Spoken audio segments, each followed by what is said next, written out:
Painted painless learning. Hello, કેમ છો dear students? હું છું તમારો દોસ્ત મેઘાણી સર. સ્વાગત કરું છું તમારું પેઇન્ટેડ લર્નિંગમાં. ડિયર સ્ટુડન્ટ્સ, આજે આપણે લોકો વાત કરવાના છીએ કે ધોરણ 10 ગણિતમાં પ્રથમ પરીક્ષામાં કયા ચેપ્ટર ઓપ્શનમાં કાઢી શકાય. બીજી રીતે કહું તો કયા ચેપ્ટર ન કરો તો ચાલે. ચલો, તો પહેલો પોઈન્ટ એ સમજો મારા દોસ્તો કે પહેલા સત્રની અંદર તમારે જે સિલેબસ છે એ સિલેબસની તમે લોકોએ તૈયારી કરી નાખી તો વાર્ષિક એક્ઝામમાં એટલે કે બોર્ડ પરીક્ષામાં વિભાગ બી, સી અને ડીમાં 56માંથી 56 આવે. 56 માર્ક્સનો છે એટલે એકેય ચેપ્ટર ઓપ્શનમાં કઢાય નહીં, આ બધા કરી નખાય. પણ છતાં તમારે તૈયારી નથી થઈ, સમય ઓછો છે અને તમે વિચારો છો કે ભાઈ સાહેબ અમે દિવાળી પછી જે ચેપ્ટર અત્યારે ઓપ્શનમાં કાઢીએ છીએ એ કરી નાખશું, પણ અત્યારે પ્રથમ પરીક્ષામાં અમારે 56માંથી 56 લાવવો હોય તો BCDમાં કયા ચેપ્ટર ઓપ્શનમાં કાઢવા? તો એના માટે તમારો ભાઈ તમને રસ્તો આપે છે. તો સમજીએ પહેલાં બ્લુ પ્રિન્ટ અને પછી આપણે સમજીએ કે વિભાગ બીમાં કેટલા દાખલા આપણે કરવાના છે અને કયા દાખલા ઓપ્શનમાં કાઢી શકાય. અને હું તમારો આભાર વ્યક્ત કરું છું એ 28% લોકોનો કે જેમણે ચેનલ સબસ્ક્રાઈબ કરી છે અને 72% લોકોને વિનંતી કરું છું કે તમે વિડીયોઝ જોવો છો પણ હજુ ચેનલ સબસ્ક્રાઈબ નથી કરી. પ્લીઝ ચેનલ સબસ્ક્રાઈબ કરો કારણ કે આપણે 1 મિલિયન સુધી પહોંચવાનું છે. બીજી વસ્તુ, પેન્ટેડ એપ્લિકેશન ડાઉનલોડ કરવાની બાકી હોય તો ડિસ્ક્રિપ્શનમાં લિંક છે. તમારા માટે અમે વિદ્યાપથ બેચ લોન્ચ કરીએ છીએ જેમાં બીજા સત્રનો સરસ મજાનો સિલેબસ ચાલતો હશે વિદ્યાપથ બેચની અંદર. નંબર 2 કે પછી અમે આખા સિલેબસનું રિવિઝન કરાવશું, ગણિત, વિજ્ઞાન, સમાજ, ઇંગ્લિશ અને 5 પેપર સોલ્વ કરાવશું. તો IMP બેચ તમને મળશે, વિદ્યાપથ બેચ મળશે અને પેપર સોલ્યુશન બેચ મળશે. અને આની કિંમત અત્યાર સુધીનું સૌથી ઓછી છે, મેક્સિમમ ડિસ્કાઉન્ટ મળે છે. વધુ માહિતી માટે કોલ કરો 8620 નંબર ઉપર અને એપ્લિકેશન ડાઉનલોડ કરો. ડિસ્ક્રિપ્શનમાં તમને લોકોને નંબર પણ આપ્યો છે અને એપ્લિકેશનની લિંક પણ આપી છે. શરૂઆત કરીએ. વિભાગ બીની અંદર 13 પ્રશ્નો હોય છે, આપણે કોઈ પણ 9 લખવાના. તો આપણે એ જોઈએ કે કઈ વસ્તુ એવી છે કે જે વાર્ષિક પરીક્ષામાં માંથી નથી પૂછાતી. તો દીકરાઓ, પહેલા ચેપ્ટરના આ જે 2 દાખલા છે ને એ વાર્ષિક એક્ઝામમાં નથી પૂછાતા. અત્યારે જે બ્લુ પ્રિન્ટ છે બોર્ડની એમાં 2 માર્ક્સનું જ પહેલું ચેપ્ટર છે. એ 2 માર્ક્સ વિભાગ એની અંદર છે. તો 2 માર્ક્સના તમે લોકો દાખલા ઓપ્શનમાં કાઢો તો ચાલી શકે. પણ તમે કહો સાહેબ અમને પહેલું ચેપ્ટર તો આવડે છે, મારે 2 માર્ક્સના દાખલા નથી કાઢવા, તો કયું ચેપ્ટર કાઢી શકાય એની આપણે ચર્ચા કરીએ. તો બેટા, ચેપ્ટર નંબર 1 જે છે એમાં કયા પ્રકારના દાખલા પૂછાય? તો કે તમને 1.1નો એક દાખલો હશે, ખાસ કરીને ઓલો પરિભ્રમણ કરવાવાળો સોનિયા અને રવિનો દાખલો છે. પછી ગુસા ગુણ્યા લસા બરાબર A ગુણ્યા B વાળો દાખલો છે અથવા લસા ગુસા વાળો દાખલો છે. આ 26મો દાખલો કયો હશે? 3 + √2. 1.2ની અંદર બીજો અને ત્રીજો પ્રશ્ન છે જેમાં આપણે અસમય સંખ્યા છે સાબિત કરો. એમાં એ 4 દાખલા છે, એમાંથી એક દાખલો હશે. ઓકે, આ એ દાખલા છે. √2, √5, √7 હોઈ શકે અને બીજો પ્રશ્ન ત્રીજો પ્રશ્નમાંથી હશે ને હશે જ તે. તો આને તમારે કદાચ પહેલું ચેપ્ટર ઓપ્શનમાં કાઢવું હોય તો તમે કાઢી શકો છો કારણ કે ફાઇનલ એક્ઝામમાં બોર્ડ પરીક્ષામાં વિભાગ બીની અંદર પહેલા ચેપ્ટરના દાખલા પૂછાતા નથી. ઓકે, પછી બીજા ચેપ્ટરના ખાસ કરવાના કયા દાખલા? 2.2 એનો પહેલો પ્રશ્ન અવયવ પાડો અને શૂન્ય અને સહગુણક વચ્ચેનો સંબંધ ચકાસો, એક દાખલો હશે. અને બીજો દાખલો શૂન્યનો સરવાળો અને શૂન્યના ગુણાકારવાળો હશે. આ ત્રીજું ચેપ્ટર. ત્રીજા ચેપ્ટરને કદાચ તમારે લોપ અને આદેશની રીત કરવાની, ખાસ એને ઓપ્શનમાં નહીં કાઢવાનું. સમાંતર શ્રેણી.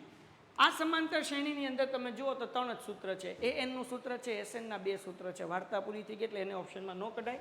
પણ છઠ્ઠા ચેપ્ટરનો દાખલો તમે ઓપ્શનમાં કાઢી શકો. છઠ્ઠા ચેપ્ટરમાંથી તમારે 2 જ વસ્તુ કરવાની, એક થેલ્સનો પ્રમેય અને એક 6.1 ને 6.2 2 પ્રમેય છે. એક થેલ્સનો પ્રમેય છે અને એક એનો પ્રતિપ્રમેય છે. આ 2 પ્રમેય કરી નાખો. વિભાગ ડીની અંદર 2માંથી એક કમ્પલસરી પૂછાશે જેમાં 49મો પ્રશ્ન કે 50મો હશે. બસ એ એક જ વસ્તુ કરવાની. 2 પ્રમેય આવતા હોય પછી છઠ્ઠા ચેપ્ટરમાંથી કોઈ પણ દાખલો ન કરો, એને ઓપ્શનમાં કાઢી નાખો તો ચાલે, કોઈ ચિંતાનો વિષય નથી. આ 2 પ્રમેયમાંથી એક પ્રમેય તો હશે જ ત્યાં, એટલે છઠ્ઠું ચેપ્ટર ઓપ્શનમાં કાઢી શકાય. ઘણા બધા વિદ્યાર્થીને મેં જોયું છે કે એને 7મા ચેપ્ટરની અંદર બહુ લચ્છા પડતા હોય છે. તો જ્યારે હું ભણતો હતો ક્યારેય તે મને 7મા ચેપ્ટરમાં લચ્છા પડતા હતા. પછી ભણાવતા આવડી ગયું, એને શીખી લીધું, કરી લીધું, બધાય ડાઉટ સોલ્વ કર્યા. તો મારા અનુભવ પ્રમાણે ઓફલાઈનમાં અમારા વિદ્યાર્થી આવે છે, ભાવનગરમાં અમારું ઓફલાઈન પેન્ટેડ છે ઓનલાઈન પેન્ટેડ છે, એમ ઓફલાઈન અમારું આલ્ફા એકેડમી છે ભાવનગરની અંદર. ત્યારે અમે જ્યારે ટેસ્ટ લેતા હોઈએ ને કે સૌથી વધારે લચ્છા છોકરાઓને પડતા હોય તો એ 7મા ચેપ્ટરમાં પડતા હોય. એટલે કદાચ તમારે એને ઓપ્શનમાં કાઢવું હોય તો 7મા ચેપ્ટરને પણ ઓપ્શનમાં કાઢી શકો છો. અને 13મું 14મું ચેપ્ટર આંકડાશાસ્ત્ર સંભાવના, એ તો કાઢવાની વાત જ નથી.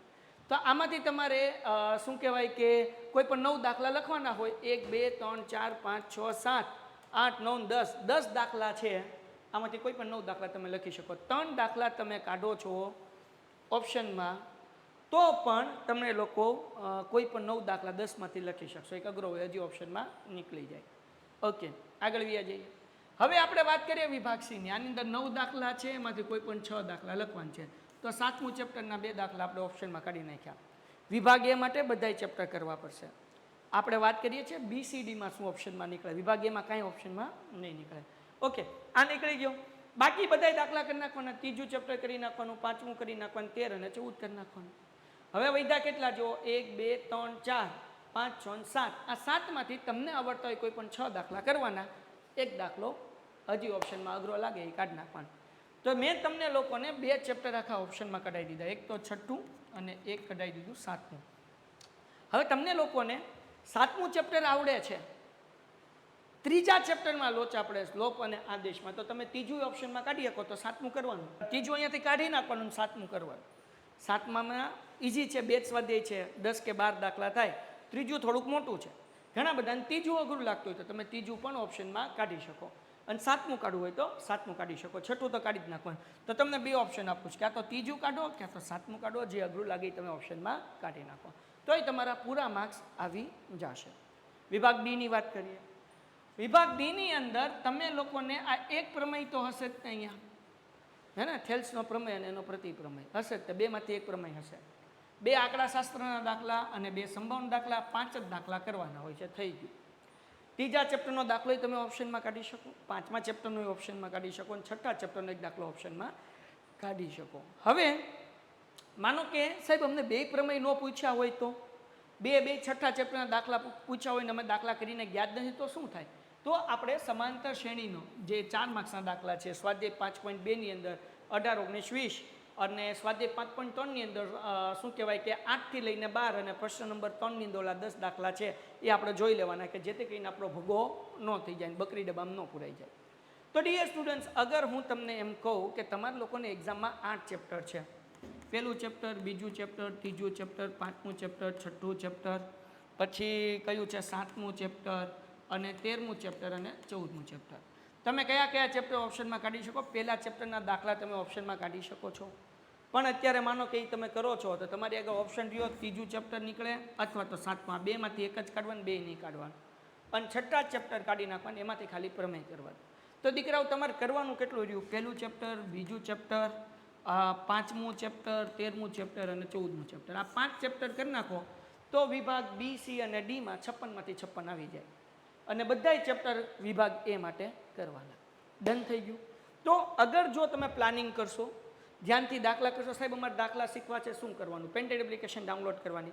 એની અંદર ચેમ્પિયન બેચમાં જાશો તો બધાય સ્વાધ્યાય વાઇઝ મેં દાખલા કરાવી દીધા છે, જે તમે ત્યાં મેળવી શકશો. બરાબર ને? નંબર 1. નંબર 2 દીકરાઓ, કે તમારા લોકો માટે હું લાઈવ લેક્ચર લઈને આવવાનું છું. ગણિતના એવી રીતના વિજ્ઞાનના આવશે અને સમાજના આવશે અને ઇંગ્લિશના આવશે. જેના લેક્ચરનો ટાઈમ હશે અમે તમારા માટે 2 બેચ લાવીએ છીએ. એક લાવીએ છીએ વન શોટ, તમે એના વિડીયોઝ જોતા હશો, અપલોડ થતા હશે, હે ને? આ બધા ચેપ્ટરના વન શોટના વિડીયો અપલોડ થતા હશે. પ્રથમ પરીક્ષા માટે તમે જોઈ લો. આ વન શોટ વિડીયોઝ એવા છે કે જેની અંદર આખે ચેપ્ટર મેં તમને કરાવ્યું છે. નંબર 2 આગાહી, મોસ્ટ IMP દાખલા આગાહી બેચની અંદર કરાવીશ. દાખલા ગણાવી છે તે જે તમને બીજા દિવસે એક્ઝામમાં પૂછાશે. બરાબર? તો આનો 1લી તારીખથી નહીં પણ 2જી તારીખથી લેક્ચર શરૂ થશે. લેક્ચરનો ટાઈમ કેટલા વાગ્યાનો હશે? તો કે રાત્રે 8 વાગ્યાનો હશે. ડન થઈ ગયું? ઓકે. અને ત્રીજી વસ્તુ, જે દિવસે તમારે પેપર છે એ દિવસે સવારે 5 વાગે લાઈવ લેક્ચર હશે, જેનું નામ છે સંકટ સમયની સાંકળ. તો આવી રીતના આપણે લાઈવ લેક્ચરનું આયોજન કરેલું છે. બધાય લોકો સરસ મજાની રીતે એક્ઝામમાં પાસ થાય એના માટે અમે તમારી માટે મહેનત કરીએ છીએ. તમારે મારા માટે 2 કામ કરવાનું છે. 1 મિલિયન સબસ્ક્રાઈબરનો ટાર્ગેટ છે. ચેનલ સબસ્ક્રાઈબ ન કરી તો કરી દો, તમારા મિત્રોમાં શેર કરી દો, અને આ વિડીયોમાં 500 લાઇકનો ટાર્ગેટ છે, ત્યાં સુધી પહોંચાડી દો. તો આવી જ રીતના અમે તમારા માટે, અગર જો આ 2 વસ્તુમાંથી એક વસ્તુ 500 લાઇક થઈ ગઈ, 1 મિલિયન સબસ્ક્રાઈબર તો આપણે પહોંચી જશું. 500 લાઇક થઈ ગઈ તો તમારા માટે આવો જ વિડીયો વિજ્ઞાનનો પણ આવશે, સમાજનો પણ આવશે અને ઇંગ્લિશનો પણ આવશે. તો મળીએ છીએ નેક્સ્ટ વિડીયોમાં. ત્યાં સુધી ગુડ બાય એન્ડ ધન્યવાદ. Painted Painless Learning.